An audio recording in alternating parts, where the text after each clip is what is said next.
광야에 외치는 소리, 잠자기 전 듣는 하나님 은혜. 주님의 몸된 교회. 교회는 그의 몸이니 만물 안에서 만물을 충만하게 하시는 이의 충만함이라. 에베소서 1장 23절 말씀. 서울 변두리 지역에 100여 년이 넘도록 동네를 지키며 등대 역할을 하던 교회는 긴 역사와 함께 부흥하며 주위에 많은 감리교회들을 이끌 정도로 목사님의 역할도 큰 몫을 하고 있었다. 그렇게 은혜스럽고 사랑이 넘치던 교회가 담임 목사님의 감독 출마로 인해 장로님들과 성도들이 목사님과 심한 갈등으로 금이 가기 시작했다. 거기에다 담임 목사님의 아들이 후계자로 오시다 하니 술렁이는 교회는 사탄의 공격에 완전 노출되어 소용돌이 속에 휘말리게 되었다. 나는 옳고 그름을 판단할 자격이 없는 양이고 목사님은 주의 종이니 하나님께서 친히 해결하실 것이다 생각하며 기도와 함께 성도의 본분만 지키기로 했다. 소수의 몇몇 사람을 제외하곤 대부분의 사람들이 한마음 한뜻이 되어 목사님과 사모님을 공격하기 시작했다. 주말이면 두 패로 갈라져 성전 입구 계단을 서로 점령하려 한바탕 몸싸움이 벌어지곤 했다. 내가 보기에도 참으로 놀랍고 개탄스러운 일이었으니 하나님께서는 어떻게 보고 계셨을까? 개거품을 물고 싸운다 하는 말을 들은 적이 있는데 정말로 어느 권사님 몹쓸 소리를 내뱉는 입에 거품이 잔뜩 일고 있음을 보았다. 본을 보여야 할 교회에서 이런 일이 벌어지니 너무나 부끄러워 동네에서 얼굴을 들고 다닐 수가 없었다. 어느 주일날엔 교회 마당에서 고성을 치르며 싸우고 있는 성도들로 인해 사모님이 쓰러져 요란한 앰뷸런스 소리와 함께 차에 실려 가기도 하고 모두 전투에 집중하느라 서로를 사랑하라는 하나님 말씀엔 외면한 듯 하였다. 하지만 모두들 하나님을 위해서라며 교회를 내가 지켜야 한다고 한다. 중병에 걸렸을 때 목사님의 기도로 수없는 보살핌으로 나음을 입었건만 그 은혜도 아랑곳 않고 목사님을 공격했다. 나에게도 목사님과 사모님의 잘못을 잘 모르니 들어보라는 전화가 여러 번 왔었으나 나는 판단할 자격이 없는 양이니 누구의 이야기도 듣고 싶지 않았다. 그렇게 서로에게 상처를 입히고만 싸움의 결과로 담임 목사님은 교회를 떠나시고 다른 목사님을 초빙하게 되었다. 아무 편도 들지 않았던 나는 자연스레 목사님 편을 든 사람이 되었다. 그 당시 초등부 부장이었던 나와 같은 부서를 섬기던 교사들 몇 분도 나와 같은 처지가 되었다. 그리 큰 상처를 받은 목사님은 목회 사역을 내려놓으신 후 충격으로 쓰러지시어 여러 날의 혼수 상태에서 간신히 깨어나시어 치료를 받고 계셨다. 중환자실에서 여러 개의 링거줄을 몸에 감고 계시던 목사님은 한동안 회복하시는가 싶더니 결국 하늘나라로 가시고 말았다. 교인들이 바라고 원하던 새로운 목사님을 모시게 되니 모두들 승리라도 한 듯 기뻐하였다. 새로 오신 목사님은 우리 내외를 부르시어 우리 남편이 테니스를 좋아하니 당신도 함께 테니스를 치며 친근해지고 싶으신 마음을 보이셨다. 아마도 목사님을 대적하는 일에 함께하지 않았던 우리 부부를 더 가까이 하고 싶으셨나 보다.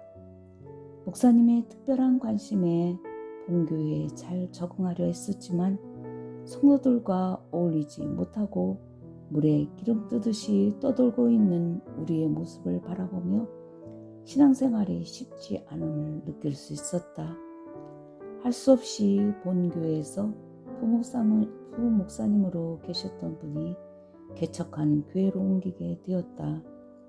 몇 해 지내지 못해 또 다른 목사님이 오시긴 했지만 그 당시 새로 오셨던 목사님 네 분께는 지금도 죄송한 마음뿐이다. 그렇게 추한 모습을 어른들이 자녀들에게 보여주고 말았으니 그로 인해 상처를 받고 떠난 교인들과 청년들이 적지 않게 있었다. 지금도 그들은 교회 밖에서 떠돌아다니고 있다. 주여 우리를 불쌍히 여겨 주소서. 어느 날 남편이 기니 할 말이 있다며 근처 식당에서 맛있는 밥을 사주었다. 무슨 말을 하려나 궁금했지만 그리 심각한 일은 아니겠지 생각하며 일단 밥은 맛있게 먹었다. 하지만 식사 후 남편은 상상도 하지 못했던 놀라운 이야기를 하고 있었다.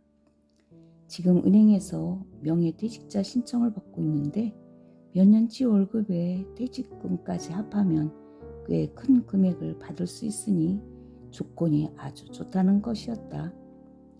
평소에 직장 생활에 얽매이며 스트레스를 많이 받고 있었던 것을 알고 있는 터라 그 이야기를 외면할 수 없었다.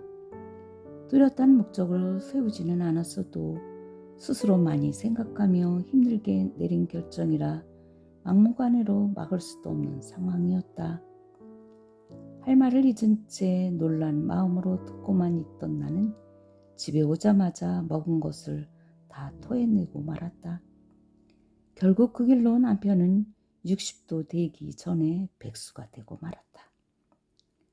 먼저 이곳 영종도에 터를 잡은 친구의 권유로 승용차에 함께 동승하여 신도시와 함께 섬 이곳저곳을 둘러보게 되었다.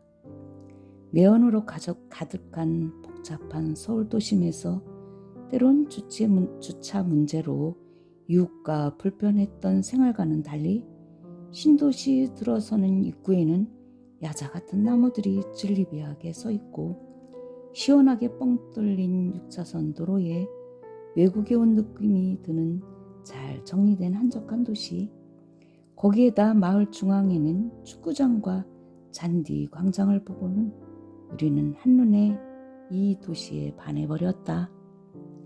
마침 지인의 소개로 가끔 쉬러 오자 하며 작은 아파트를 구입해 놓은 것이 인연이 되어 오랜 서울살이를 끝내고 이곳에 터전을 일구게 되었다. 이사를 한 후 교회를 정하려 이곳저곳을 둘러보았다. 집에서는 좀 떨어져 있긴 해도 우리가 찾던 감리교회가 눈에 띄어 수요 저녁 예배에 참석해보니 음성이 좋으신 목사님의 설교와 찬양이 너무 은혜스럽고 사모님의 따스한 인품도 또 반갑게 맞아주시는 성도들로 인해 지금의 인천공항 감리교회에 뿌리를 내리게 되었다. 이전 교회 예배당에서 헌금 바구니를 돌리는 것을 그리 마음에 들어하지 않았던 남편은 퇴직과 함께 예배에 참석하는 일들이 많아졌다.